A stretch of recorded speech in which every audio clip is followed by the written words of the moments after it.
বিসমিল্লাহির রহমানির রহিম। উপস্থিত শিক্ষক ঐক্য জোটের সম্মানিত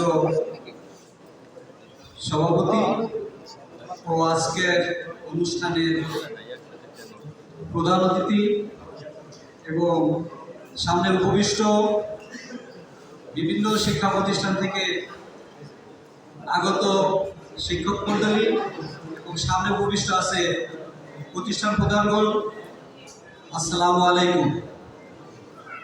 আমরা শিক্ষকরা বিভিন্নভাবে আজ বৈষম্যের শিকার। আমার চাকরির বয়স 37 বছর, আমার চাকরি আছে আর মাত্র 25 সালে শেষ। এই যে সুদীর্ঘ পথ আমরা অতিক্রম করেছি, প্রত্যেকটা ক্ষেত্রে আমরা আজ বৈষম্যের শিকার।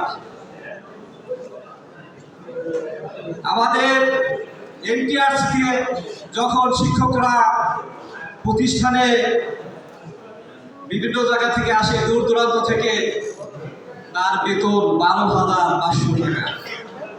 অথচ যার বাড়ি আজ বরিশাল, চিটাগাং বা দূরে, অথচ সেই শিক্ষক দেখা যায় কিছুদিন জয়েন করার পরে কর্মস্থল থেকে আবার চলে যায়। তার কারণ হলো এই সামান্য এই 12,000 টাকা দিয়ে এখানে চাকরি করা সম্ভব না।